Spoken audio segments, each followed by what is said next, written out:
She had learned, early and well, that the best way to survive in a room full of dangerous men was to make herself as small and forgettable as possible. Not easy, when you were built the way Margot Teller was built, 5'4" and round in every direction, with hips that refused to apologize and cheeks that flushed whenever she was nervous, which lately was always.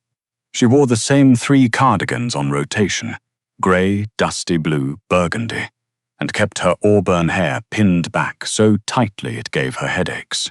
She had perfected the art of looking at the floor when she walked, of answering questions in the fewest possible words, of becoming furniture.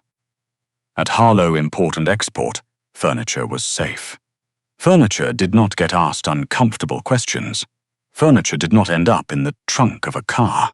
Margot had worked the accounts payable desk on the 4th floor for 3 years, 2 months, and 11 days. Long enough to understand that the men in Italian suits who came up from the ground floor on Thursday evenings were not discussing shipping routes.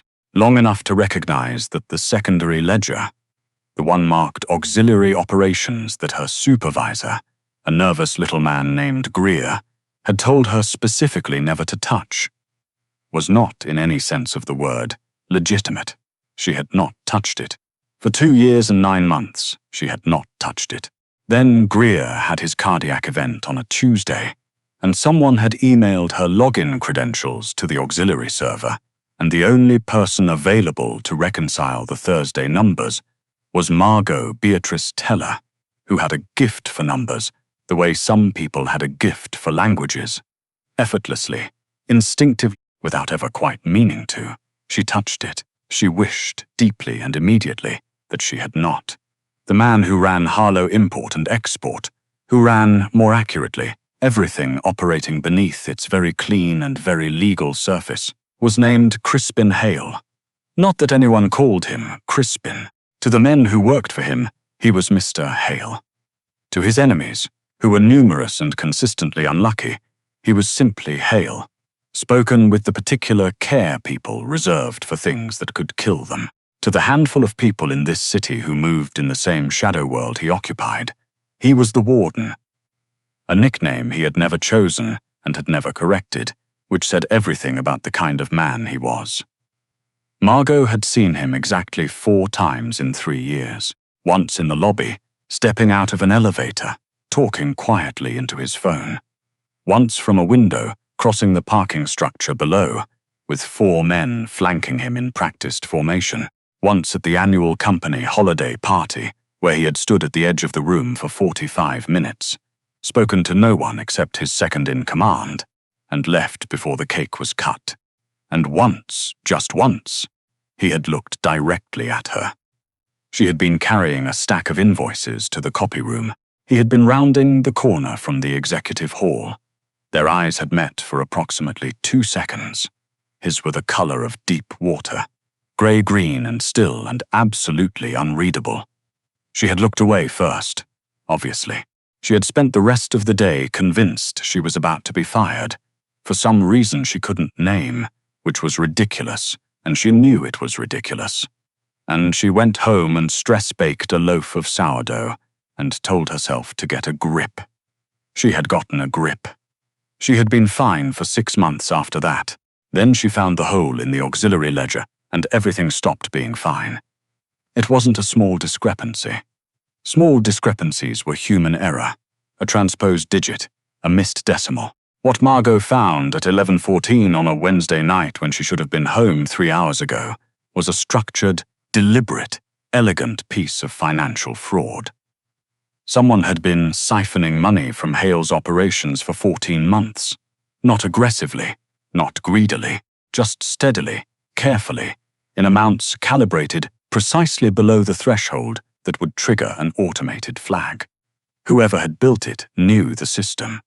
Whoever had built it was good.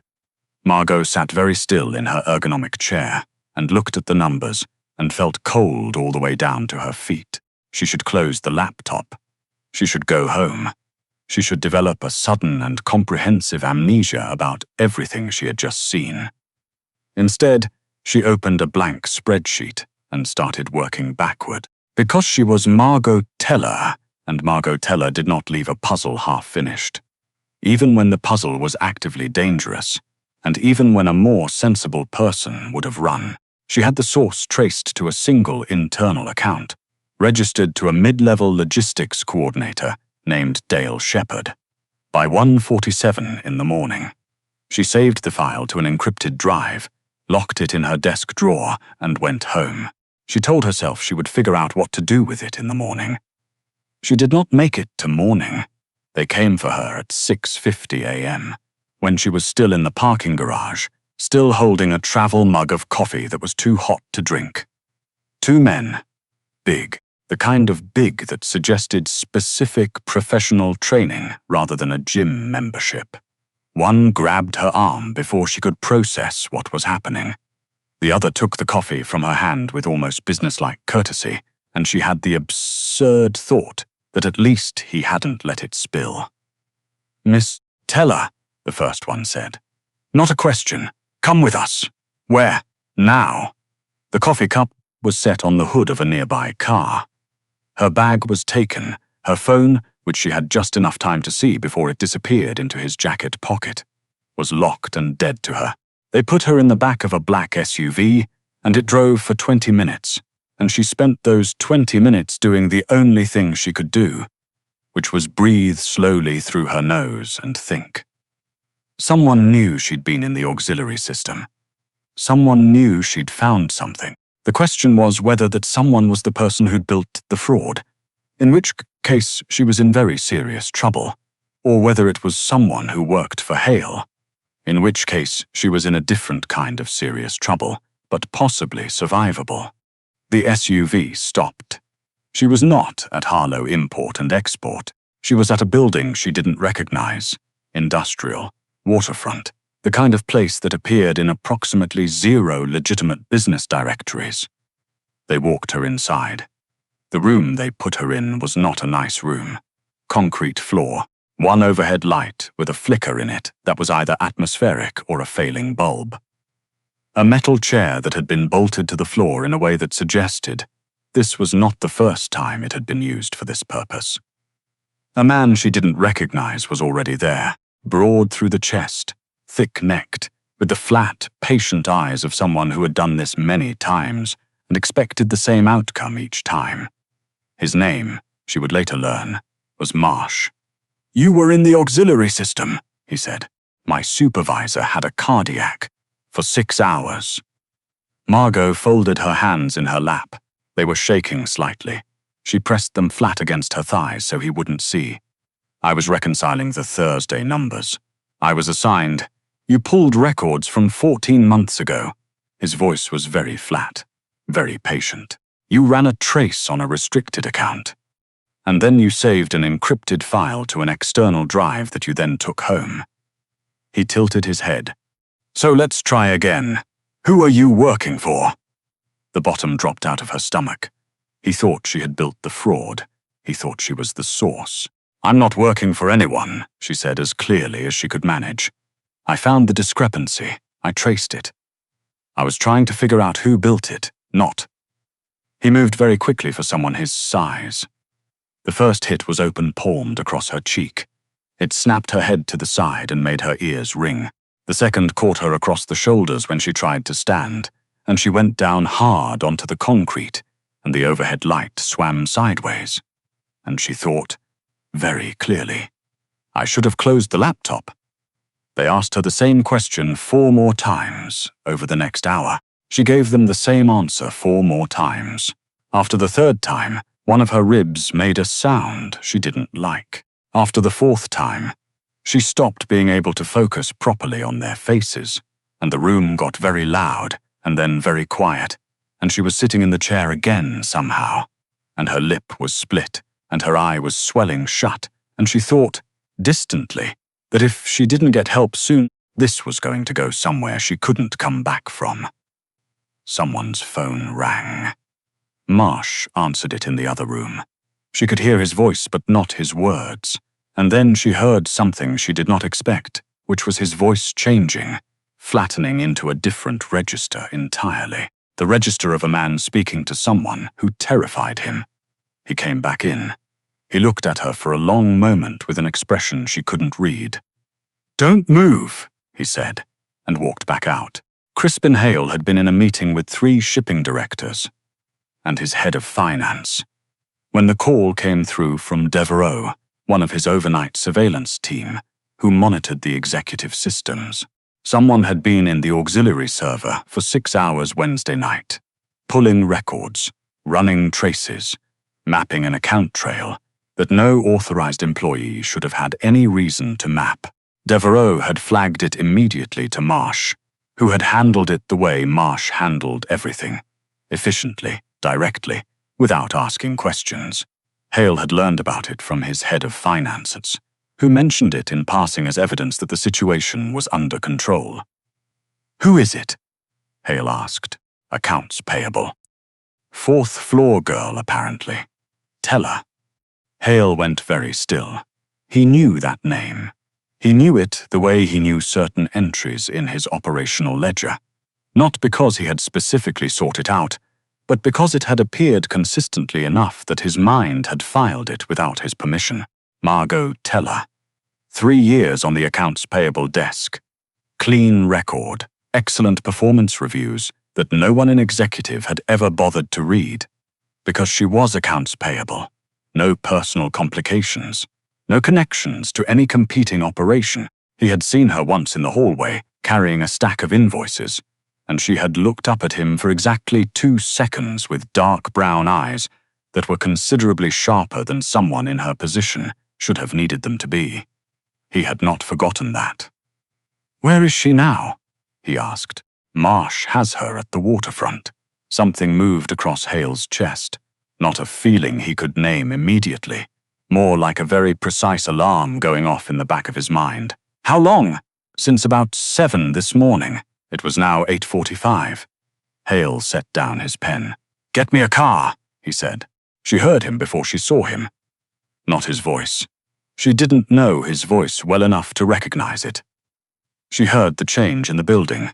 The way the men outside the room went quiet at once, uniformly, the way soldiers snapped to attention, not because they were ordered to, but because the air changed, and their bodies responded before their minds caught up. She heard footsteps in the hall, measured, unhurried, the footsteps of a man who had never needed to rush because the world had always had the sense to wait for him. The door opened. Crispin Hale stepped into the room, and he looked at her, and for a moment he did not move at all. Margot looked back at him. It was difficult, with one eye swelling shut. Her lip was crusted at the corner. She was still in the metal chair, and her cardigan, the dusty blue one, her favorite, had a tear at the shoulder, and her ribs ached with every breath, and she was not. She was deeply and truly not going to cry in front of this man. She had worked accounts payable for 3 years. She was not going to cry. Hale's jaw had tightened almost imperceptibly. His eyes moved across her face, the swelling, the split lip, the way she was holding her left side, with the same systematic precision she imagined he applied to balance sheets. He said quietly, to no one in particular, "Get out." The room cleared so fast she almost felt the air move. Hale crouched down in front of her chair, which put him below her eye level, which was not what she expected from a man like him. His elbows rested on his knees. He looked up at her. "Tell me what you found," he said. "Not tell me who you're working for, not who sent you, just tell me what you found." She blinked. It hurt. 14 months, she said. Her voice came out rougher than she expected. "Whoever built it started small, amounts under 4,000, irregular intervals, never the same account twice for the routing. But there's a pattern in the timing. Always within 72 hours of a large authorized transfer. It's designed to look like float." She stopped, because breathing deeply hurt. "The account it's feeding into is registered to a Dale Shepard. Logistics coordinator. Mid-level. But I don't think Shepard built it. The architecture is more sophisticated than his access level would suggest. Someone with back-end permissions wrote the original code. Shepard is a front. Hale was watching her with an expression that was very still and very focused. "Where's the file?" he said. "Encrypted drive. Locked in my desk drawer. The key is," she paused. Her head swam slightly. "The key is taped inside the dust jacket of the Oxford English Dictionary on my bottom shelf. I know that's not sophisticated. I wasn't planning to be abducted." Something moved at the corner of his mouth, not quite a smile, but adjacent to one. "No," he said. "I don't imagine you were." He stood. He took out his phone. "Devereaux," he said when someone answered. "Fourth floor accounts payable desk. Pull the encrypted drive." "Yes, now." He paused. "And pull Shepard's access logs from the last 14 months. Full records. I want them in an hour." He ended the call. He looked at her again, and this time she could see something in his eyes that wasn't there before. Something that wasn't assessment. "I'm going to have someone take you to a doctor," he said. "I'm fine, Ems, tell her." His voice was very quiet. "You have a split lip, a closing eye, and you've been holding your left side for the last 4 minutes. You're not fine." She looked at him for a moment. "You were watching that closely," she said. "Yes," he said, without any particular embarrassment. "I was." The doctor was private and discreet and arrived within 20 minutes, which told Margot something about how Hale organized his world. 2 cracked ribs, confirmed. A mild concussion, suspected. The eye would heal.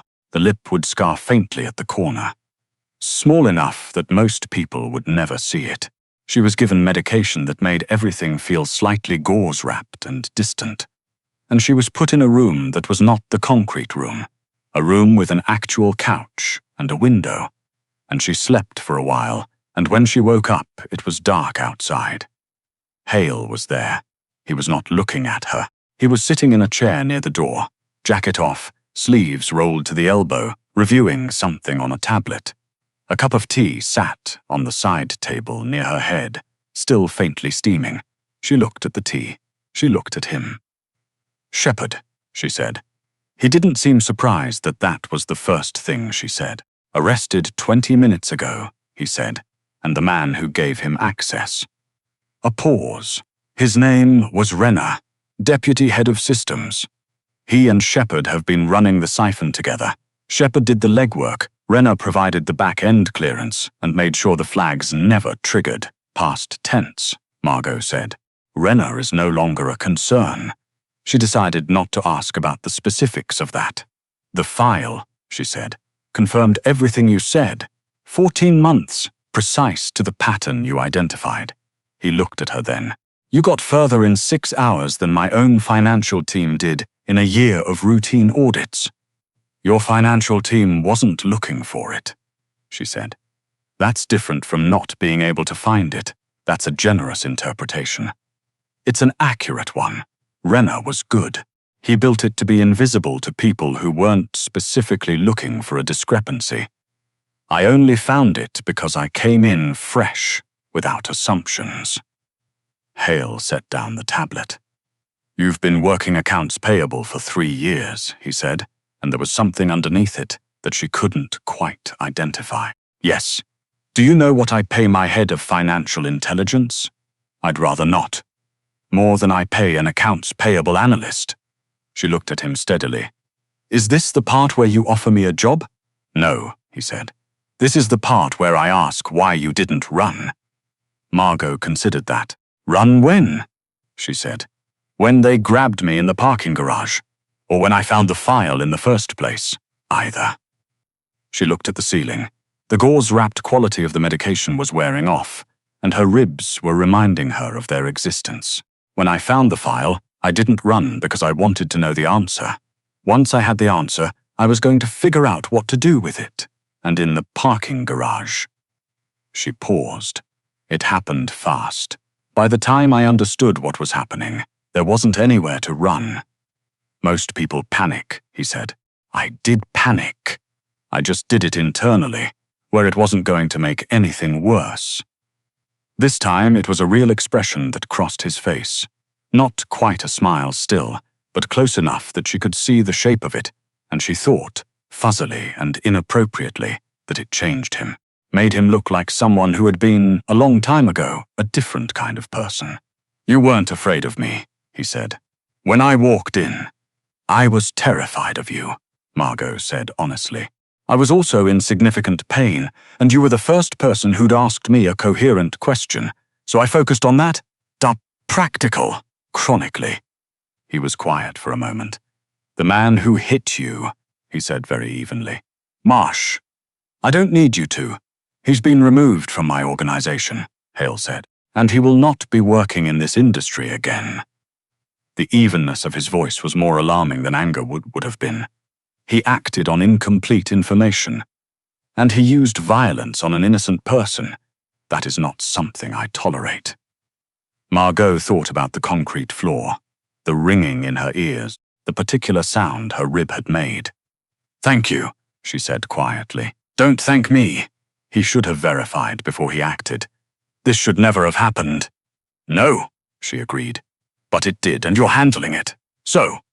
She reached carefully for the tea, which was still warm. "Thank you." He looked at her for a moment with those deep-water eyes. "Is there someone I should call?" he said. "Family. A partner." "No," she said. "I live alone. There's a cat, but she has a self-feeder. She'll be fine until morning. A cat. Her name is Brisket. She's opinionated, and she sheds on everything, and she's the best decision I've ever made." The corner of his mouth did the thing again. More pronounced this time. "I'll make sure you're home by morning," he said. She was back at work in a week. This was probably sooner than medically advisable. But her apartment felt close and quiet, in a way that her office oddly did not. At least at her desk she had things to do. At least there. Her mind had somewhere to go, besides the memory of a concrete floor, and the smell of salt water, and the way Crispin Hale had looked at her like she was something he had only recently noticed and was still making sense of. Greer had been transferred to another department in her absence. Her new supervisor was a woman named Chen, who was efficient and direct, and had exactly zero interest in telling Margot which files she was and wasn't supposed to open. This was, on balance, better. Hale did not come to the 4th floor. She told herself she did not notice this. She was a very bad liar, especially to herself. On the 9th day back, she received a calendar invitation from an address she didn't recognize, a meeting flagged simply as discussion. Thursday, 6 p.m., Executive Conference A. No agenda. No attendees listed except her. She sat at her desk and looked at it for a long time. Then she accepted it. He was alone in the conference room when she arrived.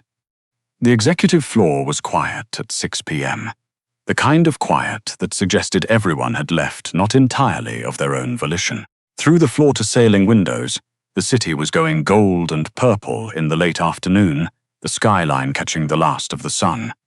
Hale was standing at the window with a glass of something amber that he hadn't touched.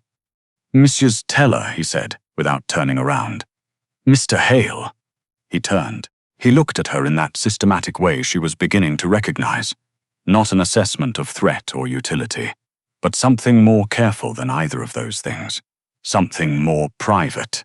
"How are your ribs?" he said, healing, slowly and loudly. "Sit, please." She sat. He sat across from her and set the glass down and didn't touch it. "I have a proposition," he said. "I assumed. I want you to move to the Financial Intelligence Division. Effective immediately, new title, new compensation, significantly new. Your role would be exactly what you did the night you found the Shepard account. Audit, anomaly detection, internal verification." He paused. "You would report directly to me." Margot folded her hands on the table. "That's a significant change," she said. "Yes, working directly for you. Yes, in an organization that is not," she chose her words carefully, "entirely above ground." "No," he said simply. "It is not." She looked at him. He looked back. There was no performance in it, no attempt to minimize or reframe. He was offering her the truth and letting her decide what to do with it. "And if I say no," she said, "then you go back to accounts payable. Your salary doesn't change, and none of this conversation happened. You'd trust me with that?" "I already trust you," he said. That's why I'm having this conversation." She was quiet for a moment. "I'd need certain assurances," she said finally, "that the work I do is only used to find problems, not create them, that I have access to exit the arrangement if the terms change in ways I'm not comfortable with, and that no one touches me without cause again." She met his eyes directly. Not ever. Something shifted in his expression. Not surprise, exactly, but a form of recognition, like she had said something he had already decided for himself. "Those terms are already in place," he said quietly. "The last one especially." "Then yes," she said. "I'll take the position." He nodded once. "Good," he said, and picked up his glass for the first time. And whatever he'd thought he was about to say next, he didn't say it. He just looked at her for a moment longer than the situation strictly required, and then he turned back to the window, and the city burned gold outside. And Margot thought, very carefully, that she was in a great deal of trouble, and not the kind that involved concrete floors. She learned him in pieces over the months that followed. The way he took his coffee, no sugar, and the coffee had to be from the French press in his private office, not the machine in the break room. A distinction he had never stated aloud, but that she had simply noticed and acted on. And the first time she placed a cup on his desk without being asked, he had looked at her with an expression she couldn't entirely read. The way he moved through a room with that contained deliberate quality, never wasted motion, like every step had been pre-cleared. The way he read financial reports, not skimming, actually reading, margins filled with notations in a handwriting that was small and precise and impossible to decipher unless you knew what you were looking for. She started to know what she was looking for. She caught 2 more anomalies in the first 6 months, both smaller than Shepard. Both resolved before they became problems. After the second one, Hale had looked at the report she'd placed on his desk and then looked at her and said, "You know, most people who work for me are afraid of me." "I know," she said. "You're not." "I was. I got over it." "How?" She considered. "You brought me tea," she said, "while I had a concussion. That's hard to be afraid of." He had been quiet for a moment, and then he said, very carefully, "I notice things about you, Miss Teller. I should tell you that." "What kind of things?" "The kind of things I don't usually notice about people who work for me." She had held his gaze. Her heart had done something inconvenient. "That seems like something that requires a longer conversation," she said. "It does," he agreed, "when you're ready for it." She had walked back to her desk and sat down and stared at her screen for 15 minutes without seeing a single number. Ready, she thought. Right. The night everything came to a head began, as bad nights often did, on a Thursday. She had stayed late to run a cross-reference on a new account set. The floor was empty. The building was quiet in that particular way that makes every small sound feel amplified. The hum of the server room, the distant mechanical groan of the elevator. She almost missed it. It was a 2-line discrepancy in a wire transfer authorization, buried in a batch of 46 others, all correctly formatted, all bearing the right clearance codes. Except this one had a secondary authorization code that post-dated the primary by 11 seconds. 11 seconds wasn't a human delay. 11 seconds was a script running a verification workaround. She had seen this architecture before. Not Renner's, not Shepard's. She had seen it in the original auxiliary ledger, in the structural bones of how the fraud had been built. The specific logic had been replicated here, adapted, evolved, but unmistakably the same mind behind it. Renner had a partner they hadn't found. Her hands went still on the keyboard. She reached for her phone. She got exactly as far as unlocking the screen before the lights went out. Not a power failure. The server room stayed lit. The emergency exits glowed red at the far end of the hall. Someone had cut the main floor lighting specifically. Move, she told herself. Now. She was on her feet, laptop tucked under her arm, moving toward the stairwell in the dark, using the desk edges and the glow of her screen as guides. She was almost at the fire door when a hand closed around her upper arm, hard and certain, and she screamed, short, involuntary, and drove her elbow back as hard as she could and felt it connect. The grip loosened. She ran. She made it to the stairwell, took the stairs 2 at a time, with her ribs singing in protest. Shoved through the ground floor, exit into the cold dark of the parking structure, and did the only thing she could think of, which was dial Hale's private number, the one he had given her 6 months ago, and told her to use if anything ever felt wrong. He answered before the second ring. Margot. Not Miss Teller. Her name, just her name, in a voice stripped of everything except attention. Someone's in the building, she said. Main floor lights are down. I was grabbed. I got loose. I'm in the parking structure. And there's a second person. From the original fraud, Renner had a partner. I found the signature in a transfer batch tonight. Whoever it is knew I was there. Hale, they came for me specifically. Which level? Ground. Near the B entrance. Stay there. Don't move. Don't hang up.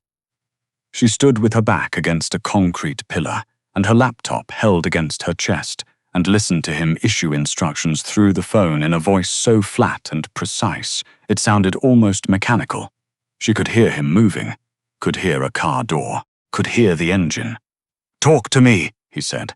I'm talking. Keep going. Tell me about the signature. It's in the authorization logic. The secondary code runs 11 seconds after primary. Too fast for a human, too slow for a standard automated check. It's the same workaround Renner used to bypass the flag system. He taught someone else, or they worked together from the beginning and we only found one of them. Who has that level of access? The access may be a dozen people. The knowledge to use it this way. She stopped. Fewer, much fewer, and they had to know the original architecture, which means they were inside Renner's systems at the start, which means it's someone from systems, Hale said. Still inside. Yes. A pause, tires on pavement, not far away. I'm 30 seconds out, he said. She saw the headlights before she saw the car. The black SUV came in fast and stopped hard, and Hale was out before it fully settled, and he crossed the distance between them in a way that was almost not like walking, more like displacement, like he had been there and was now here, and the intervening space was irrelevant. He looked at her face, at the way she was holding her arm where the grip had caught her. Are you hurt? He said. Bruised. I'm fine. Did you get him? My people are in the building. He was already scanning the structure around them, one hand on her shoulder, turning her slightly so he was between her and the open ground. Tell me which arm. What? Which arm did they grab? She blinked. The right one. But Hale, the transfer batch. I heard you. Devereaux is pulling it now. He did not move his hand from her shoulder. His thumb was against her collarbone, very still, and she had the disorienting sense that he was using the contact to confirm, over and over, that she was there and upright and intact. Walk me through the access window again. When did the secondary code run?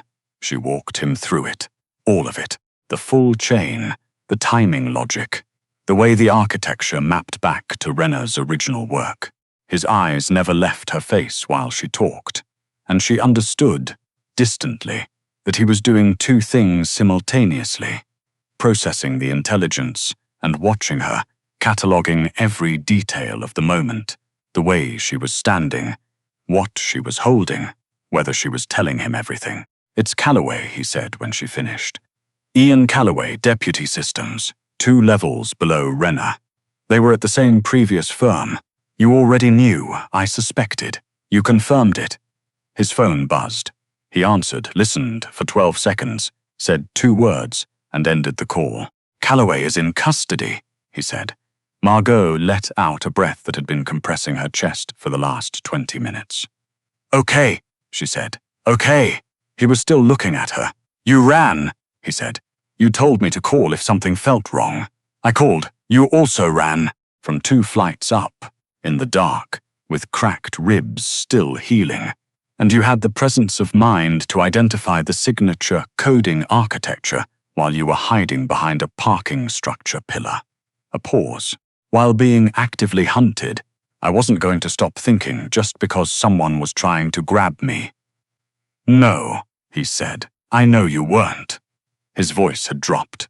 The precision was still there, but underneath it was something else. Something that had no operational purpose and made no pretense of having one. That's what frightens me about you, Margot. She looked up at him. I frighten you, she said. The possibility of losing you frightens me, he said, with the same exactness he brought to everything, as if he had calculated the sentence to contain the minimum number of words necessary to say the true thing. I have been aware of you since the moment you looked at me in that hallway. I chose to do nothing about it because you worked for me, and because there were lines I decided I didn't cross. And then they put you in that room and I walked in and I saw. He stopped. His hand on her shoulder had tightened slightly, almost involuntarily.